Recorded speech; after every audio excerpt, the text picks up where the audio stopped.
Welcome to Talk of the Town. Well, we went from summer into fall, like in a blink of an eye.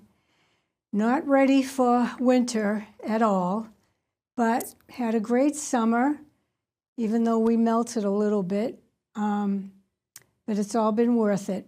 Tonight, I have a dear, dear friend on the show with me. I don't know. I think we've been friends for 15 years, and he's quite a character. I love when he gets up and speaks at the podium, no matter where he is. Please welcome Steve Lydon. Hi, Karen. I think it's been more like 30 years. It might feel like that. Yeah, you know, we go way back, and yeah, we used to do your show. Town meeting, too. I think it's been 25 years. Yeah, well, you know, I was a mailman, and I worked, and I ran into the Hapgoods, and they got me interested in politics. At the time, it was, the movie studio, and then you talked me into getting into town meeting.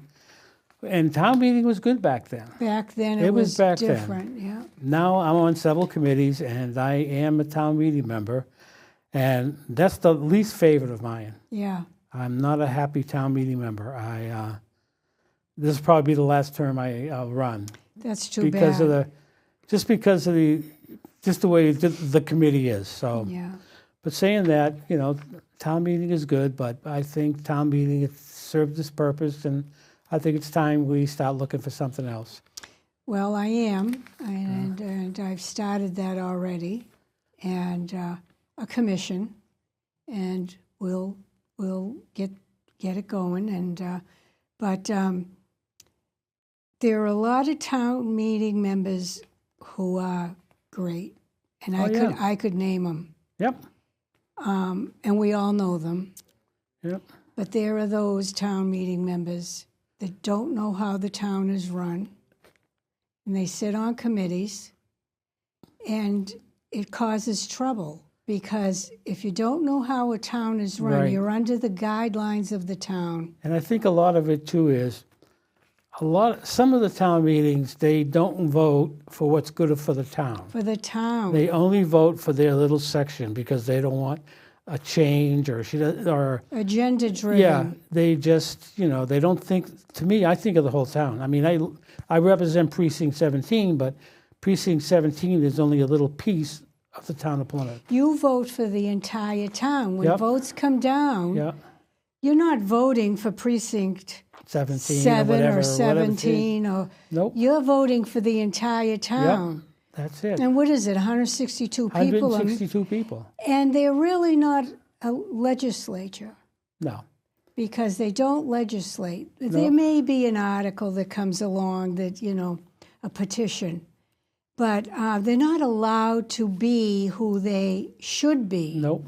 And no matter how hard they tweak a charter committee, it is what it is. Yeah, it's not going to change. No, and all you can do is tweak, and tweaking, you can only do so much tweaking. One, because it's a state law, or it's not allowed, or, so that's why I think it's time for a change. Yeah. Now, you do sit on a number of, you really are spread very thin. I sit on everything. Yeah. No, not as much as Everett Malaguti does. Oh, I think Everett. God Everett, bless I'll tell him. you, God bless that kid. He sits on everything. Yeah. And the memory that he has is just phenomenal. Unbelievable. And it goes back years. He can tell you what you were wearing. Oh, yeah. He's great. But, I sit on a lot of committees. Some I really enjoy. One is the Visitor Service Board. Yeah. I am the chairman of that committee, and it's a great board. It's a great committee, and I don't know if you can see this, but I brought a list, just kind of a list of all the things that the Visitor Service do. Tell us. We, over the years, we've given probably, I think we gave $95,000 for the Seaside Trail to help David Gold. We also bought the Christmas tree. Oh, yes. And we also bought the stage, and we also bought the projector that lights up the facade. That doesn't come out of the taxpayers' money. No. That comes from the Visitor Service Committee. Tourists. The tourists. So, and we've done that. We've done on Tishmarsh Farm up there. We donated money to do a crosswalk. the Downtown Resiliency Program, which unfortunately Mike Cahill and his staff has done a fantastic job on this, but they didn't get their grant. But we gave them 50, and David, we gave him another 100.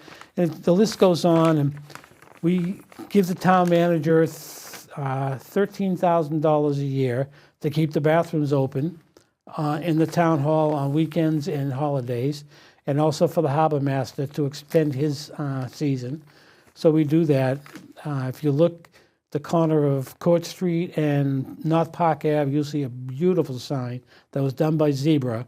It says, "Welcome to Plymouth." He's very talented. We replaced that, and he did a fantastic job. Yeah, so he always does. And we also sponsor people of different organizations like the Chamber, See Plymouth, Thanksgiving, 4th of July, Project Arts. They do the concerts on the waterfront. The Downtown Waterfront Association, we give them money. If you haven't been there, I'll tell you, Christine does a fantastic job. She lights up the bottom of Brewster Gardens. Oh, and if you have kids, I'll tell you, the Christmas lights that they put on are absolutely fantastic. I have an incoming call. Okay. Hello, you're on Talk of the Town. Hi, yes. My name is Matthew E. O'Neill. Oh, yes, Mr. O'Neill. How are you? Good, thanks for asking. Yes, I'm the author of the 2025 Amazon audiobook, To Kill a Terrorist in Self-Defense, the Matthew E. O'Neill story. It's on Amazon.com in many countries. And the reason I mention this is because the United States Immigration and Customs Enforcement has gone to work in North Plymouth over the last 2 weeks and arrested 20 illegal citizens or illegal aliens. And currently they're being housed in the Plymouth County Jail. And I know that ICE has taken some criticism from a lot of people. But I'd like to say that I think that the Trump administration and ICE is doing a great job because illegals have caused a lot of havoc to this country, including terrorist incidents. So I know that I might be criticized for saying this, but I'd like to thank ICE and the Trump administration for cracking down on illegals. Thank you, Mr. O'Neill. That was very nice of you to call in. And yes, we do have a dilemma. Yes, we do. But unfortunately, it's a federal organization, and the town has no control over it. They have no say in it. They don't notify the police department. So because they don't want to be killed. Because it's a federal, like I said, it's a federal mandate, and the town has no control over it. But thank you anyway for your call. Okay, well, thanks. Thank you. So getting back to the Visitor Service Board, our budget this year I think was $1.3 million, and 25% of that goes to See Plymouth, and they do our advertising from locally, nationally, and internationally. So that's 25% of our budget. We do all the events. 10% of our budget has to be for infrastructure, which is the flower plants that you see downtown in the summer. You do that? We do that. We also do the Christmas lights that are wrapped around the poles. Oh, yeah. That's $10,000 a year. Who maintains those? That the DPW does, but unfortunately, they're strapped for help. I noticed tonight some of them are out, so I'll give a call tomorrow, and they'll get on it. And but it's a big job. We just switched over from regular lights to LED. Oh, good. And we did that because the old lights were, with the wind and everything, they would have to replace a lot of them every year. LED is the way to go. So we do that. I mean, the committee is just unbelievable. We have people come in, and even there was a young chap that used to go in. He did music at the antiquarian show on the lawn, and you gave him money. Yeah, he doesn't. And we also give money to the Polar Plunge. Oh, yeah. This year, I think October, where the Alzheimer's is doing a walk, and I think a road race and a walk, and also they're having a fundraiser. I don't know if it's really a fundraiser, but an informational seminar down at, I believe it's Stevens Field. We They asked for a grant. We gave them a grant. There's also, there's another one. The Thirsty Pilgrim. We give them a grant, and most of their, How come? because it's an organization. It's for charity, and Oh, I'm thinking of the bar.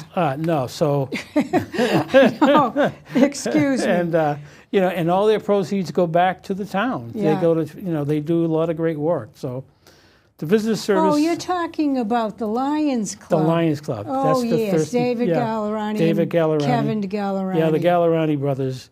I'll tell you. I mean, they do a lot for this town. They're great people. There's a lot of great people in this town, and I've with the VSB. I've done a lot of work with David Gould and Mike Cahill and the staff there, and also the police chief came last year.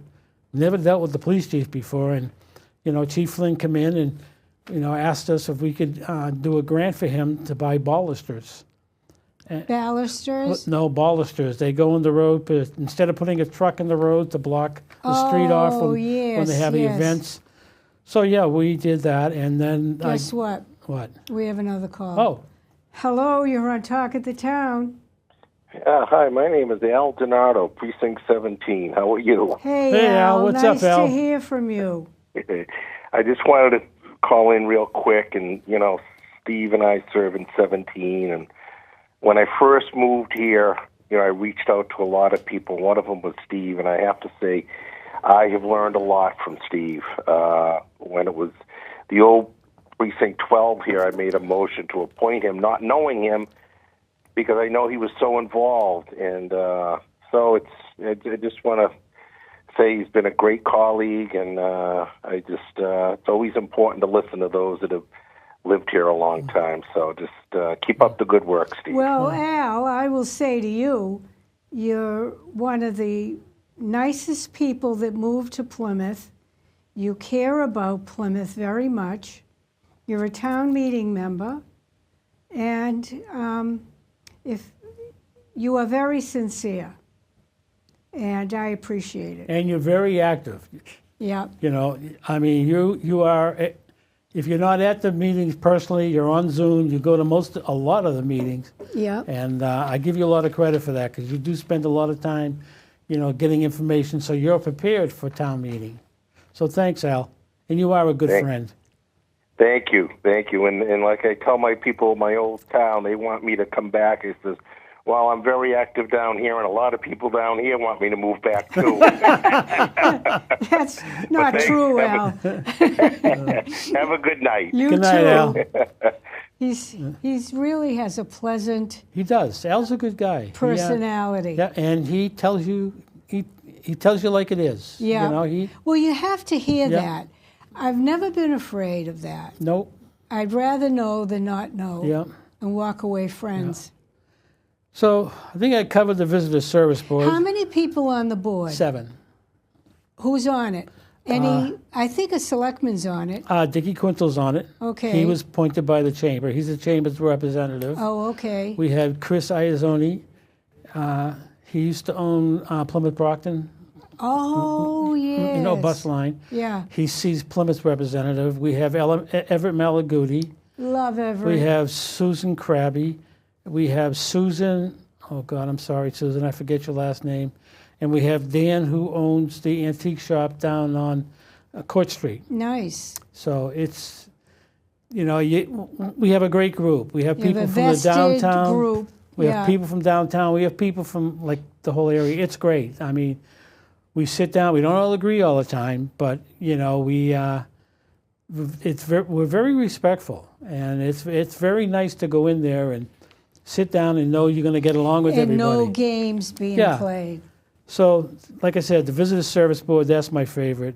The And other then one is CI the Capital Improvement Capital Improvement Committee. I'm also chairman of that.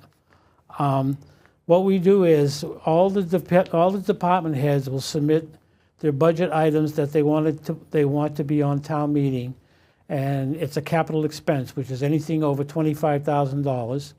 It comes to our committee first, and what our committee does, we take all the requests and we prioritize them. not for how much money it costs. It doesn't matter how much it costs. What we look at is we look at all their The need? the need. What's the what serves the best need of the community? So that's what we go for. And I'll tell you, Sandy and Michelle and the procurement department, they get all this stuff together. Lynn Barrett is another. Lynn's fantastic. She really is. She gets, and the department heads, you can't believe all the paperwork that they submit to us so we can review. We come to a meeting, usually on the fall meeting, like this year there was only 7, but the spring meeting there could be 20-something. And when we have that meeting, it's an 8-hour day. When the budgets come out, they are filtered through many committees and boards and the town manager. Right, they go through us first. Yeah. The capital goes through us first, and then it goes to the town manager. The town manager then brings it.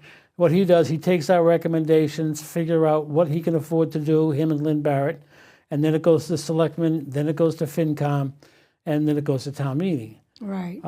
This year there was probably a little, the select board voted something on an article, and the article was for $380,000. Oh, yeah. And it was for the rehab of the visitor center downtown. We looked at a new building, but that was $2 million, so that was never going to happen. So the Visitor Service Board gave $225,000 to see, the town, and it's being held to do the renovations.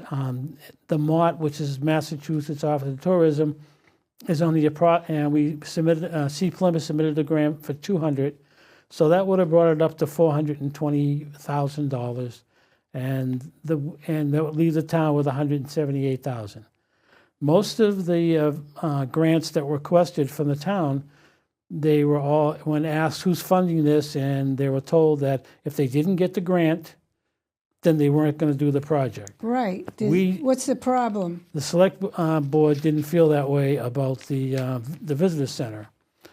So it was brought up to FinCom, and I was there with Lee Filson. She's the president of See Plymouth, and they asked us a bunch of questions, and we told them that if we get the grant this year, that if we didn't use it within a year, we'd lose it, and that would have been $200,000 of free money. And then I also said that since this has been going on since 2023, that the Visitor Service Board might request, taking away the money, the grant, because it's been sitting there for so long and nothing seems to be done. CPC does that.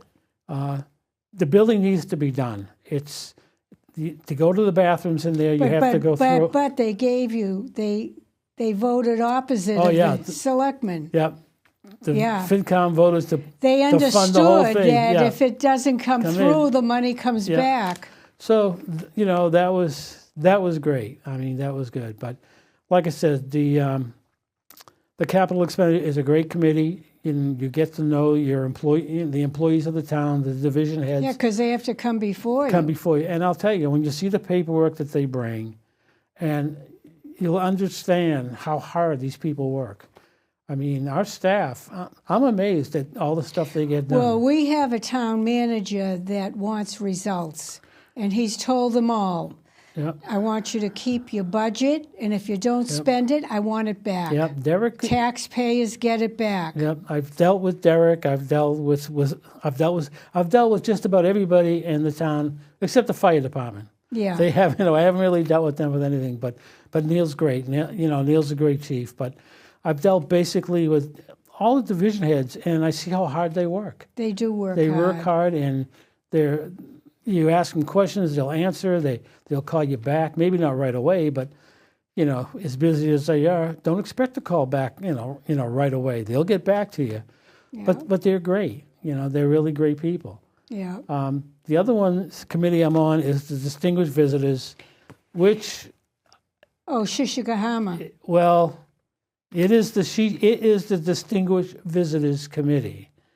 It's been turned into the Shishigahama Committee. Yeah. I have problems with that. It is not. People don't know about it. Citizens don't know what the sister city is, or what it means, or anything else. What it means to go and have them come. Yeah. Now, you got to understand that this is not a tourism thing. This is not going to bring in tourism. Shishigohama is 5 hours away by bus, and it's not a major city. So you're not going to get a lot of tourism from Shishigohama. And what's the plane ride? 17 hours, I believe. Yeah. And it's not economic development because they have nothing there that we have here. It's a cultural thing. It really is. And if the town, and hopefully now that the people who went the last time, they're going to form a committee and they're going to make sure the public knows and understands what this is, because it's a cultural thing. And with them, they have a building over there that's dedicated to Plymouth. Mm-hmm. And it's all full of Plymouth paraphernalia. They when our people go there, it's a big, huge thing. Yep. They give and give and give. They're great, and they're great. But when they come here, it's different. It's different, and it's too bad. I mean, I totally support the Shishigohama, the Sister City agreement. I had nothing to do with them except I did push forward a $5,000 raise on their stipend from the Select Board, the Visitor Service Board, and the School Board. But when they were here last year, when they came from Japan, I had the opportunity to sit with them, have dinner with them, walk with them, and talk with them. And I'll tell you, it's a great experience. It is, but you have to get out the word. You have to educate the public about what's happening. If you don't know what's going on, then you're suspicious. And it's for the kids, basically. It's for the kids. It's the Distinguished Visitors, Committee. So this year, we're going to expand and set some guidelines on who's what, how much, because, a lot of kids can't afford it.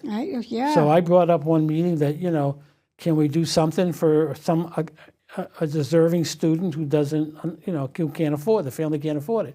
Because it's not cheap. It's around $3,000. Mm-hmm. It's $2,500 for the airfare, and then you pay for the bus, and this year, because last year they had such a bad experience on the bus going to Tokyo Shishigohama, they decided to go on the bullet train. What happened? The bus driver decided he was going to take the scenic route at midnight. What? And they went this way, and they did. Maybe he got lost. Oh no, I don't know. He did the roundabout way, the scenic tour instead of the direct route. Oh my, maybe he got paid by the hour. Could be. But after 17 hours on a flight, being there 2 hours before your flight at Logan, and 17 hours for a flight, then getting your luggage, and then with the bullet trains, there's a problem. You cannot take your luggage on the bullet train. What do you do? You buy another seat. If you want to bring your suitcase, then you have to buy another seat. Wow. So that was kind of expensive. So what we did was we hired someone to take the luggage. And I think that the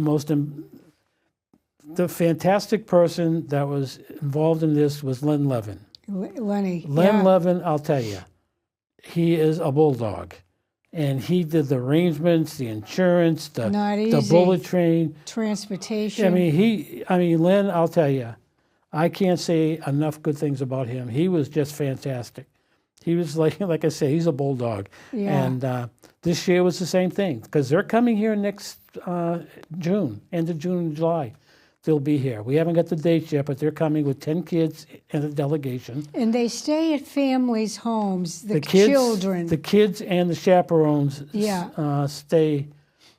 Well, our chaperones stay in their house. I think their chaperones, they stay in the home store, maybe a hotel. But, yeah, the kids stay at host families, and it's great. Yeah. I mean, last year I was with the kids at their lunch, and believe me, it was hell. What? It was one of the hottest days you could imagine. Oh. They were running late because they enjoyed themselves so much at the police station and the fire station. Really? They gave them the tours and whatever. They loved it. So they were late coming to their lunch. So, and then they had, we scheduled them with Donna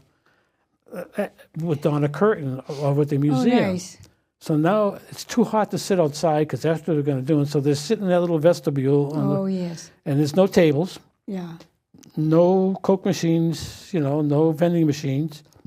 Now I cut their hour lunch down to maybe 35 minutes. And of course, Stevie, I don't know Japanese, and they're asking me, where's the men's room? Where's the ladies' room? We got to leave in 10 minutes. But the kids, they were laughing. We were laughing. And, the kids were great. Now, I got to bring something up. When you went to the finance committee meeting, they called you Al Donato. Yeah, well, that's because Al goes to all the FinCom meetings on Zoom. Yeah. So, yeah, they called me Al Donato. Mr. Donato? Yep, then he realized, oops, sorry about that. I said, I've been called worse things than that. Yeah. Al got a kick out of it.